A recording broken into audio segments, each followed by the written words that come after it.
is CNN.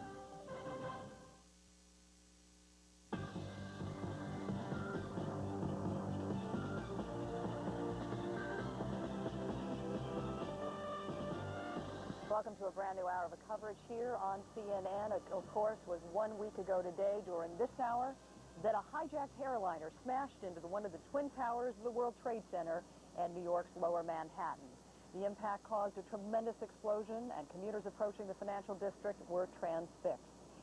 18 minutes later, as they were still watching, a second hijacked plane crashed into the other Trade Center tower. Shortly thereafter, both towers collapsed. Thousands of people were working in the Trade Center that morning a week ago. More than 5,000 of them are still missing. More than 200 are confirmed dead. Good morning again, everyone. I'm Paula Zahn reporting for CNN in New York this morning. We have just gotten confirmation from the White House that the president will be addressing the nation from the Rose Garden this morning at 11:30. We will be covering his address live. I want to introduce you now to faces who become very familiar with you throughout these morning hours. John King rejoins us from Washington, D.C. Bill Hemmer from outside the New York Stock Exchange. Miles O'Brien from Atlanta at our investigation desk. Welcome all. Right now I want to catch up with Michael Haku, who is standing by not far from what is considered ground zero. This is, of course, where the rescue efforts are underway in earnest. Good morning, Michael. What's the latest from there? Paul, as you mentioned, good morning. It has been 1 week since this terrible disaster, and as each day passes, it becomes harder and harder to imagine that there is life underneath the rubble. No one has been pulled out as a survivor since Wednesday of last week, and as you can see, this very recognizable plume of smoke continues to hover over the southern tip of Manhattan, eerily replacing where the Twin Towers used to be. Still, rescue workers here are calling this a rescue effort, not a recovery effort. Fires still rage deep within the rubble of the World Trade Center, and they can't completely put them out until they remove much of the debris that is in that particular area. One of the major concerns as workers dig deeper here is the support of the basement levels of the World Trade Center. Just to give you some perspective on the space here, it's a very vast space. Rescue workers are counting on the fact that some of the victims have survived here, that they slipped down into this space. It is a 16-acre, 70-foot deep hole that was used to essentially house 7 levels of shopping, parking, and a subway train that supplied transportation from New Jersey into primarily the southern tip of Manhattan. Now, structural engineers are very concerned that the rubble and the debris are the only things that are essentially shoring up the walls in this vast space. And what they're trying to do now is get some work down there, and that in and of itself is very difficult, trying to get around that area to shore it up. And what they've been doing essentially is trying to get some materials to shore up some of the subway lines that are used as arteries into the southern tip of Manhattan, and they're going to be spending the next several days, as you can imagine, on that. Now, throughout the course of the evening, there is a lot of activity down here. It is quiet in Lower Manhattan. There's still very little electricity here. There's very little use of hot water, and in many areas, no running water at all. But there's still a sense of urgency here. A team of FBI agents arrived here overnight, and then they left after some 20 minutes, an indication that this is not just a site of a disaster, but also very much a crime scene. Mayor Giuliani is due to arrive here later this afternoon, along with, on his first tour, a couple senators from Washington, D.C., and then the Secretary General of the United Nations, Kofi Annan. And throughout the course of the evening, as rescue workers continued to toil away, they were joined by a cleric who provided some sense of spiritual sustenance to these people here. The reports from many of the rescue workers and from some of the officials here is that there is a great deal of grief and anger. Many of the firefighters who are working here lost a lot of their brethren, and they continue to toil away in spite of the fact that they have been told, and in many cases ordered, to take some time off. Paula?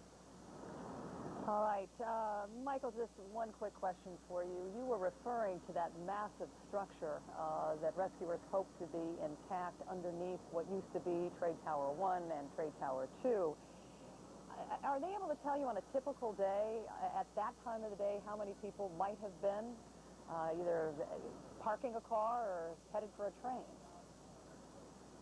Hundreds of people. No one's told us exactly, but you can imagine that there are thousands of people who travel there every day. Now, people park there, that's true, but that's not the only traffic down there. The southern tip of Manhattan is used by many commuters into New York, and it supplies, it's a major artery, as you know, to other parts of Manhattan. So you have people coming in from New Jersey. There are tens of thousands of people that come in from New Jersey every day.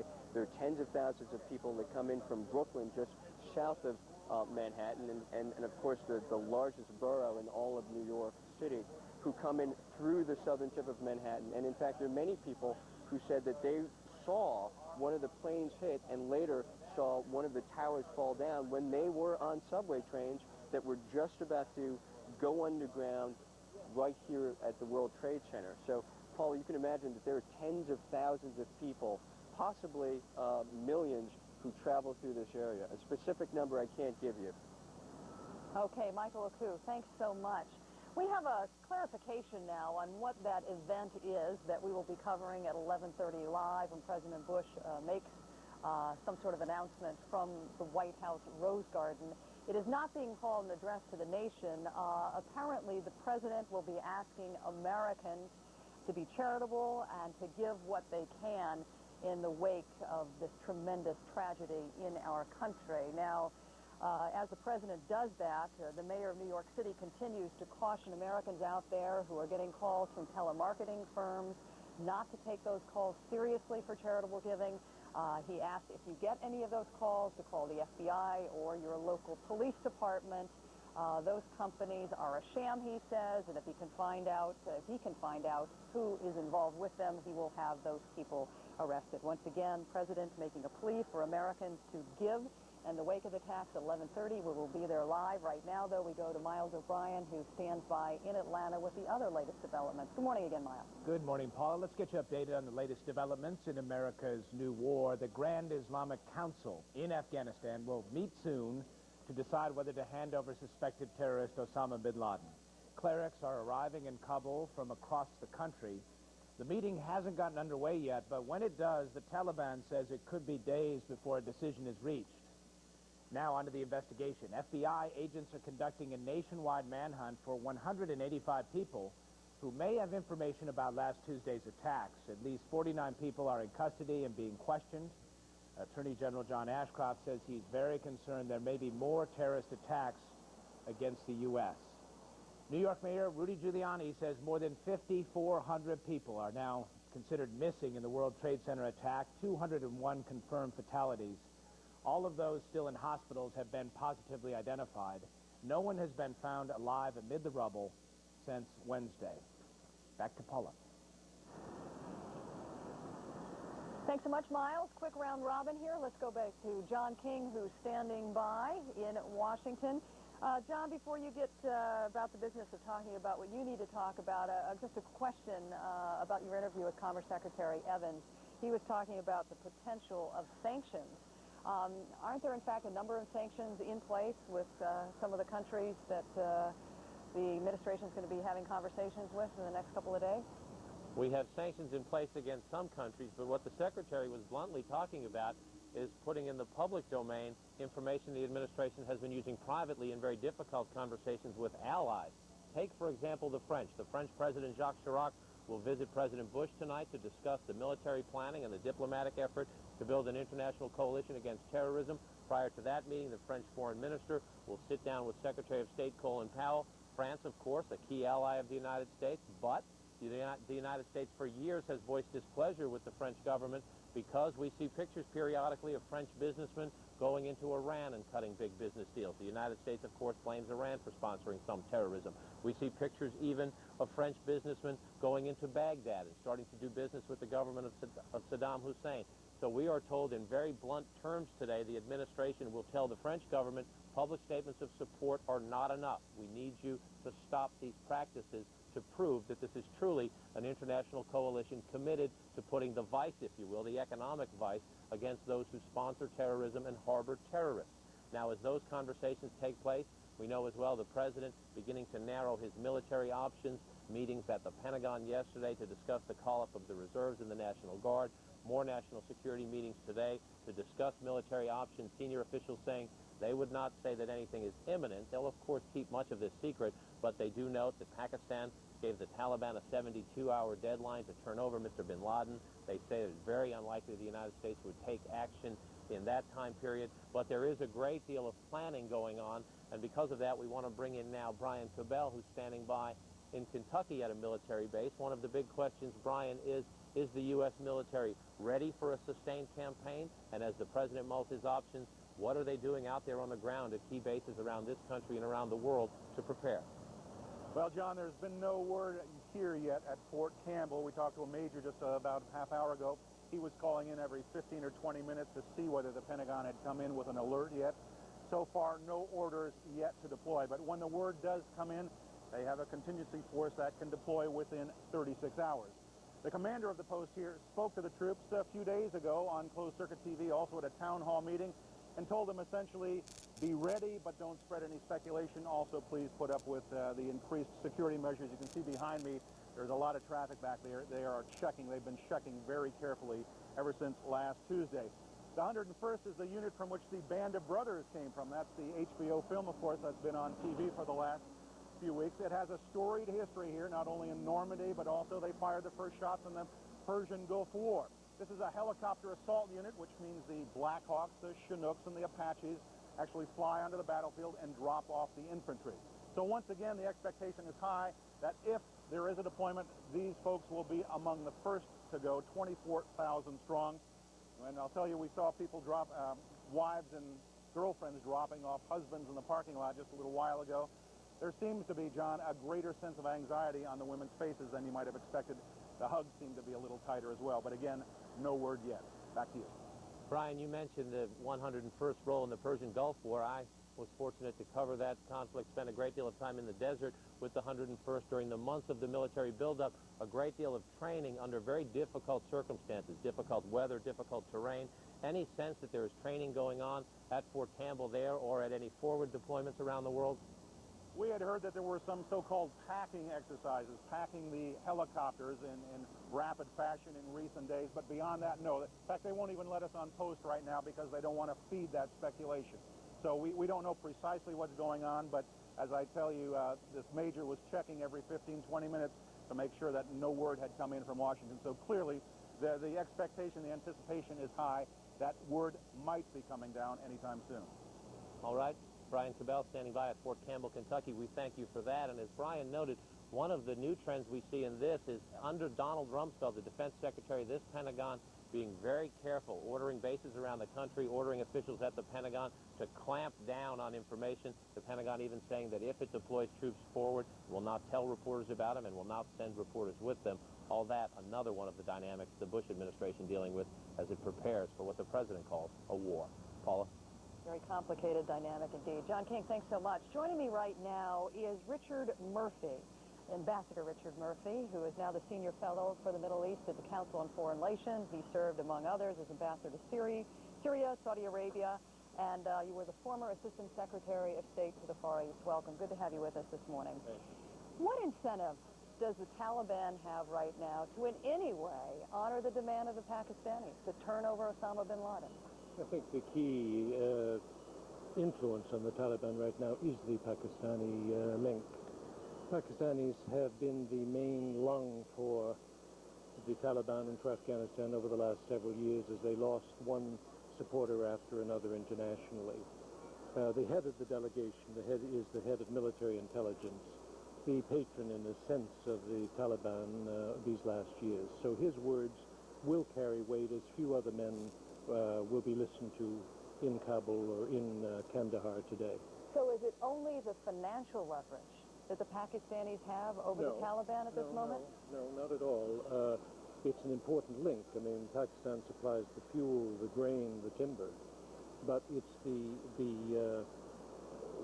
the very connection with the outside world, which isn't valued very much by the Taliban leadership, but it is Pakistan in Taliban eyes that have the only voice that they can listen to, that So, they will listen to. give us some insights, and I know this is hard to understand for so many thousands of miles away, what might be taking place between the religious leaders of the Taliban as they sit down today, again, for the second day of the row with this Pakistani delegation. Well, the demands we've heard are that if he is to be extradited, there should be proof.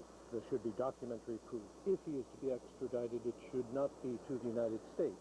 If he is to be extradited, there should be a Muslim judge trying him or hearing the evidence. And the basic reaction has been from the top leadership, we don't want to extradite him. We owe him a great deal. We owe him hospitality, our protection, et cetera, et cetera.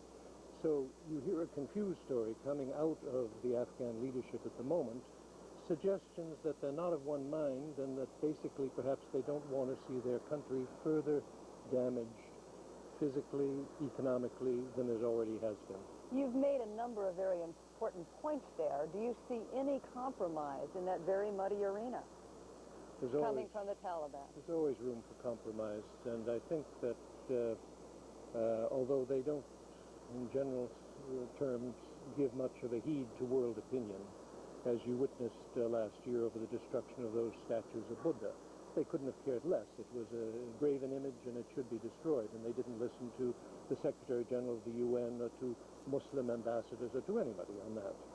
So they're going to be very, very cautious in listening, but the threat to their leadership, to their people, they weren't brought to office, they didn't fight their way to office to destroy their own country, and that's the choice that's in their hand at this point.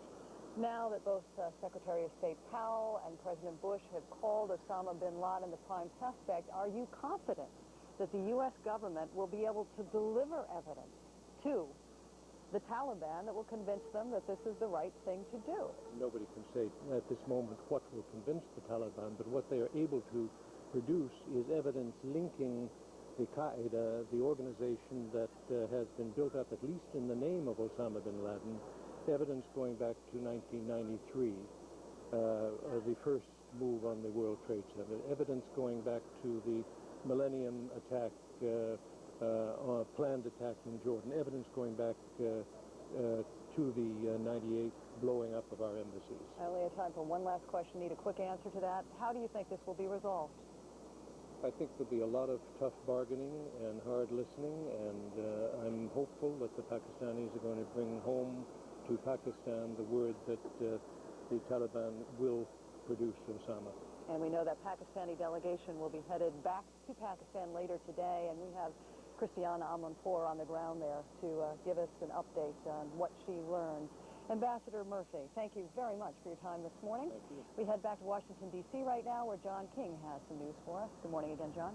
Good morning to you, Paula. Just a quick update. As you noted earlier, 11:30 today, we will hear from the President as to what Americans can do, charitable contributions to help the relief effort. My colleague Major Garrett at the White House telling us just moments ago, the President also sending a memo to the White House staff and the executive branch staff this morning, asking them to pause at 8:45 a.m. this morning, just a short time away from now, 8:45 a.m. Eastern Time. Pause this morning in a moment of silence for those killed and injured in those twin terrorist attacks on the World Trade Center and across the Potomac River here at the Pentagon. Paula? All right, John King, we are going to rejoin my interview with Ambassador Murphy right now. There's so much more to talk to him about. Well, actually, different change of plans. We're going to take a short break here, and our coverage of America at War will continue. We are going to check in with a bunch of different financial reporters to give you a preview of what might happen when the markets open just about an hour and 10 minutes from now. We will take a short break. Stay with us.